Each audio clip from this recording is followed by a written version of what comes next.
हे ओले बदाम टाकू का यामध्ये कट करून?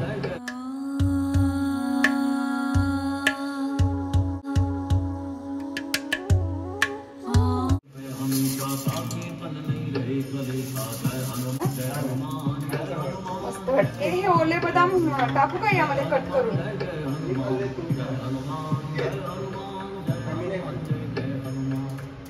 खाल्ले नाही ना?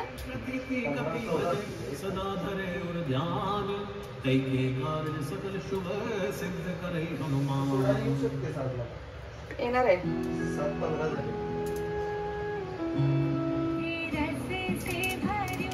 400 रुपयाला कोण तुला 3000चे नंबर केला?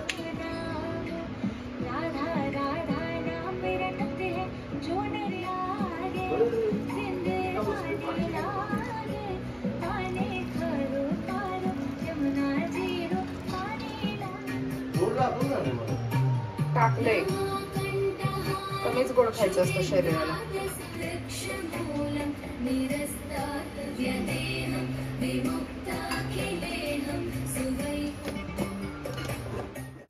तर ही अशी असते आमची सकाळ.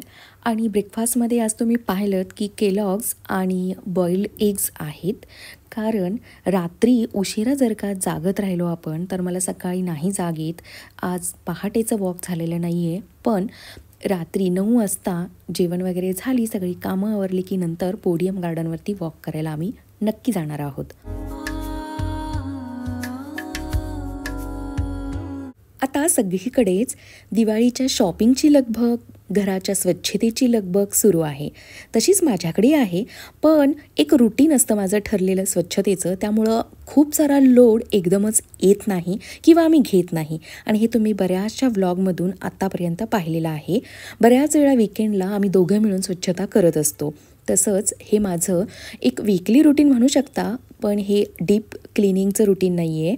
जेव्हा केव्हा मला दिसतं की एखाद्या कप्प्यामध्ये थोडासा कचरा पडलेला आहे आणि आपल्याकडे थोडासा वेळ आहे, तर त्या वेळेचा सदुपयोग म्हणून मी पटकन तो कप्पा क्लीन करायला घेते. आणि आठवड्यातून एकदा का होईना हे असे मी ड्रॉवर्स क्लीन करत असते. हे जे किचनचे ड्रॉवर्स आहेत, म्हणजेच या काही ट्रॉली आहेत, याला ट्रॉली नाही म्हणू शकत आपण, कारण या स्टीलच्या ट्रॉली नाही आहेत.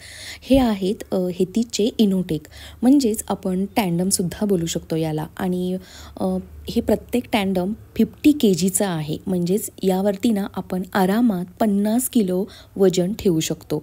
अगदी हेवी डब्बे, म्हणूनच मी हेवी तवे वगैरे अगदी बिनधास्त यामध्ये ठेवून देते. कारण खरंच हे टँडम्स अगदीच मजबूत आहेत. आणि तुम्ही पाहिलंच आत्ता की क्लिनिंगलासुद्धा अगदी इझी आहेत. हा टँडम पूर्णपणे जर का बाजूला काढायचा असेल तरीसुद्धा आपण तो काढू शकतो. जेव्हा किचन आम्हाला डीप क्लीन करायचं असतं ना, तेव्हा आवर्जून आम्ही हे सगळे टँडम बाजूला काढतो आणि ते काढण्याचं काम ऑब्व्हियसली आहोच करतात.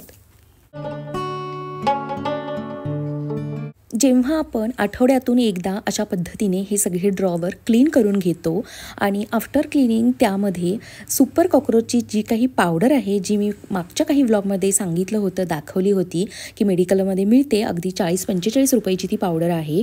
तर ती पावडर मी त्यामध्ये सगळीकडून पुन्हा फ्रेश टाकून घेते. आणि खरंच या पद्धतीचा अगदी चांगला रिझल्ट मला मिळालेला आहे. 2,500-3,000 पेस्ट कंट्रोलला घालून जे कॉक्रोचेस गेले नव्हते ते या पावडरीने घालून दाखवलेले आहेत. त्यामुळे सुद्धा हे असं आठवड्यातून एकदा किचन क्लीन करणं खूपच गरजेचं आहे. आणि हे जे काही हँडल्स आहेत, हे हँडल्स मी जाणून बुजून हे अशा पद्धतीचे बसवले होते. कारण माझ्या जुन्या किचनमध्ये, म्हणजे जुन्या घराचं जर का तुम्ही होम टूर पाहिली असेल, नसेल पाहिली तर नक्की बघा. तेही घर माझं अगदी सुंदर आहे. तर तिथेसुद्धा ॲक्रिलिक किचन आहे माझं. तर त्या किचनला जे काही हँडल होते ना, ते थोडेसे क्लिनिंगला मला डिफिकल्ट जात होते. म्हणून मी यावेळेला अगदी जाणून बुजून अगदी मॉडर्न हँडल्समध्ये न जाता हे अशा पद्धतीचे हँडल्स बसवले होते, जेणेकरून आता तुम्ही पाहिलं ना की ते इझिली हे क्लीन करता येतात. हाताचे लागलेले सगळे डाग अगदी छान व्यवस्थित होतात. आणि मी क्लिनिंगसाठी वेगळं काही घेतलेलं नाही आहे. जी काही सिपची रिकामी बॉटल होती त्यामध्ये आहोंनी निरमा पावडर आणि पाणी टाकून मिश्रण बनवून ठेवलेलं आहे, तेच मी यूज करते. आणि त्याचा काहीही साईड इफेक्ट होत नाही आहे. हे जे हेतीचं बॉटल होल्डर आहे ना, ते ॲक्च्युली मनापासून मला आवडलेलं नव्हतं, पण हे असंच रिसीव झालं होतं 2 कप्प्यांचं. मला हे असे व्हर्टिकल 3 कप्पे हवे होते, पण बॉटल होल्डर आहे आणि बॉटलची हाईट कधी कधी जास्त असते. तर त्या हिशोबाने फक्त आणि फक्त बॉटलसाठीच हा कप्पा त्यांनी दिलेला आहे. म्हणून मग मी यामध्ये ना मसाले वगैरे नाही ठेवत.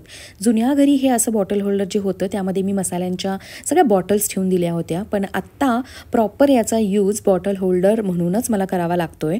तर बघू शकता त्यामध्ये माझ्याकडून तेल सांडलं होतं, तर तेच स्वच्छ करण्यासाठी मी हे बॉटल होल्डरसुद्धा क्लीन करून घेतलं. असं जर प्रत्येक वेळेला आपण थोडं थोडं क्लीन करत राहिलो ना तर एकदम लोड येत नाही आणि नेहमीच आपलं घर अगदी लखलखीत दिसतं. म्हणूनच प्रत्येक जण जो घरी येतो त्यांना असं वाटतच नाही की आम्ही 2-2.5 वर्षांपासून या घरात राहतोय. त्यांना अगदी फ्रेश, नवीन, छान दिसतं घर, अगदी टकाटक. त्याचं मेन रिझन हेच आहे की सतत आपला हात फिरायला हवा क्लिनिंगसाठी. वॉशिंग मशीनवरून जर का वीकली एकदा तरी हात नाही फिरला तर इतकी सारी धूळ साचते ना या झाकणांवरती. कारण ड्राय बाल्कनी आहे ही, इथे स्पेस ओपन आहे ही सगळी, त्यामुळे खूप सारी धूळ जमा होते. म्हणून हिच्यावरून सुद्धा असा हात फिरवणं गरजेचं आहे. पण जी काही आपण डीप क्लीन करतो मशीन आतमधून ते मात्र काम आहो करतात. हे वरवरून पुसण्याचं काम माझ्याकडे असतं. सध्या बिल्डर ही ड्राय बाल्कनी किचनमध्येच देत आहेत, म्हणजेच अगदी इन्क्लुझिव्ह असते ती किचनमध्ये, अशी डोअर करून बाहेरच्या बाजूला नसते. पण मला हे थोडंसं असं बाहेरच आवडतं कारण अगदी सिस्टमॅटिक राहतं. त्यामुळं आपलं किचन आतमधल्या बेसिनमध्ये राडा पडत नाही, म्हणजेच भांडी वगैरे आपण इझिली बाहेरच्या बेसिनमध्ये नेऊन ठेवू शकतो. आणि ही अशा पद्धतीनं मशीन वगैरे पण अगदी व्यवस्थित बाजूला ॲडजस्ट होते. ही ड्राय बाल्कनी बऱ्याच जणांना आवडली कारण मी याचा व्हिडिओ बनवून पोस्ट केला आहे आपल्या चॅनलवरती आणि अजूनसुद्धा त्या व्हिडिओजला कमेंट वगैरे येत असतात. परवाच एक कमेंट होती की ताई खूप छान केली आहे तुम्ही ही, आणि मीही केली अशी बघून. तर बरं वाटतं जेव्हा ह्या अशा कमेंट्स येतात. आम्ही आमचा हा सगळा विचार करून ही बनवली होती. आतमध्ये ओठा चेंज करायचा होता, तर निघणारं जे काही कडाप्पा आहे ते वेस्ट न जाता त्याचा बाहेर असा हा ओटा बनवून घेतला आणि त्याच्याच खाली बरोबर मशीन ॲडजस्ट केली. 4 वाजता मी सुरुवात केली होती, आता 5ला 5 मिनटं कमी आहेत. चहाचा मूड झाला आहे, गुळाचा चहा घ्यायचा, पण घ्यायची इच्छा झाली आहे.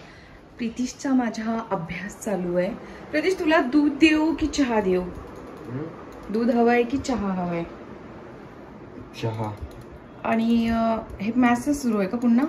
इथं PC वरती मॅथ्स आहे, समोर पुस्तक केमिस्ट्रीचं आहे. मगाशी करत होतो. आता एवढ्या सगळ्या कामांनी आता चहाचा मूड झालाय. जास्त काही कामं नव्हती सोडा, ही माझी वीकलीच कामं होती. जस्ट किचनमध्ये मी हात फिरवून घेतला, तुम्ही पाहिलंच. आणि आता मस्त गवती चहा, अद्रकवाला चहा प्यायचा मूड झालाय. गुळाचाच चहा करणार आहे आणि चला दाखवते मी तुम्हाला. आणि इथून पुढचंही रुटीन तुम्ही बघत राहा. खूप सारी कामं अजून पेंडिंग आहेत. मंदिराचे हे खालचे कप्पे हे पूर्णपणे ऑर्गनाइज आहेत, पण तरीसुद्धा एकदा व्यवस्थित ते ठेवून घ्यायचं आहे.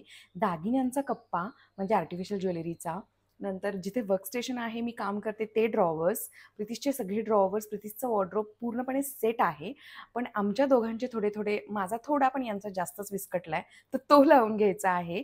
मेन एंट्रीला जिथे महाराज आहेत, छत्रपती शिवाजी महाराज आहेत, त्याच्या खाली जे काही ड्रॉवर्स आहेत ते ऑर्गनाइज करून घ्यायचे आहेत. तर बहुतेक आता हे उद्यावर जाणार आहे, बघूया काय होतंय. चहा तरी एन्जॉय करून घेते मी. चला.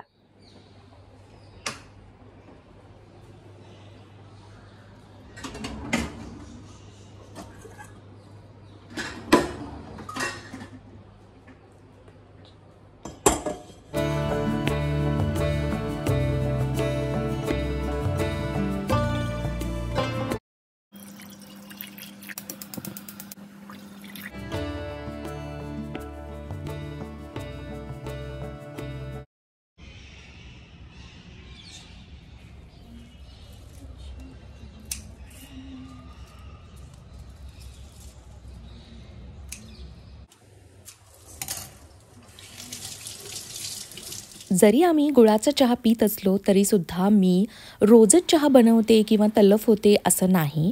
मी कधीतरीच असा चहा करते आणि कधीकधी होतंसुद्धा रोज रोज, पण ते सगळं मूडवर असतं. अगदी हवाच असं काही नसतं. खरी चहाची मजा ही आव्हांच्यासोबतच असते. म्हणजे जो काही त्यांनी बनवलेला चहा आहे ना, तसा मी नाही बनवू शकत असं मला तरी वाटतं. पण असा हा गवती चहा अद्रक वगैरे घालून केलेला आवडतो आम्हाला आज मी आणि प्रितिश दोघं मिळून एन्जॉय करणार आहोत. आज कंपनी द्यायला माझा प्रितिश आहे चहासाठी. ॲक्च्युली चहा नाही आहे, सॉरी, मी दूध आणि चहा मिक्स करून त्याला दिलेला आहे आणि बिस्किट्स खाणार आहोत. खूप काम झालं ना, तर भूक लागली आता आम्हाला. प्रीती सध्या 10th स्टँडर्डला आहे, हे बऱ्याच जणींना माहिती आहे.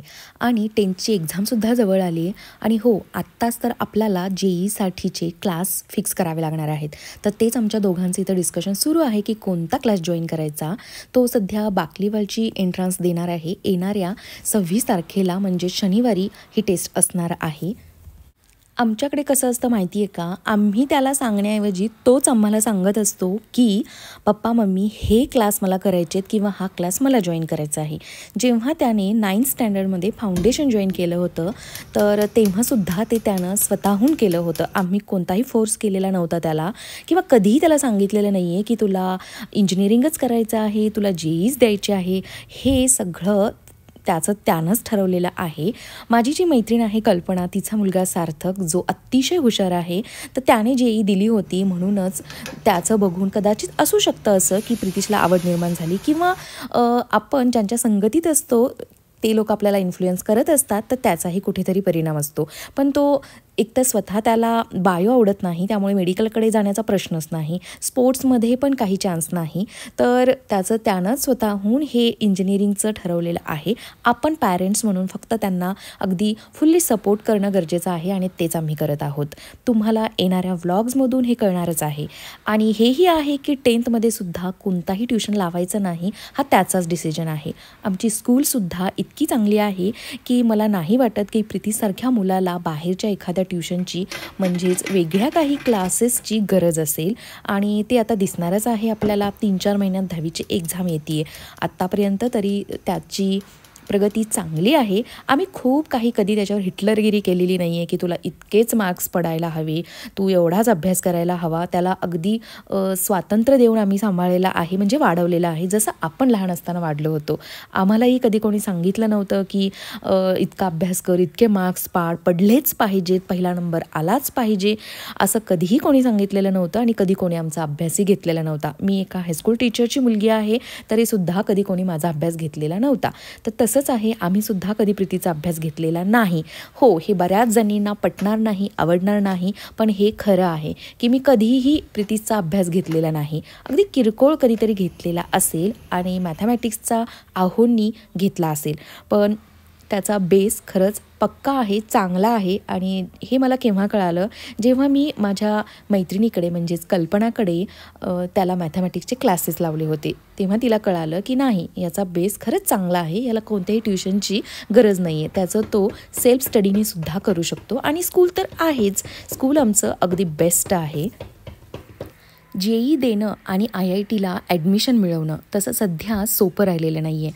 आणि आमच्यासारख्या ओपनवाल्यांना तर नाहीच नाही. खूपच कॉम्पिटिशन टफ आहे, पण तरीसुद्धा त्याला ती द्यायची आहे. आयुष्यामध्ये कोणत्याही गोष्टीचं रिग्रेट राहायला नको. आणि CETची पण तयारी होतेच त्याच्यासोबत. तर खूप सारे ऑप्शन आपल्याला मिळतात त्यानंतर. तर याचसाठी तो JEE देणार आहे. बाकी होणारच आणि व्हायलाच हवं किंवा झालंच पाहिजे हे असं कंपल्शन आपण मुलांवरती नाही करू शकत. फक्त त्यांना सपोर्ट करणं हे आपलं काम आहे. रात्रीच्या जेवणामध्ये मी बनवलं होतं मेथीची भाजी, भात, वरण आणि भाकरी झाल्यानंतर त्याच तव्यामध्ये ही मेथीची भाजी मी आता बनवते आहे.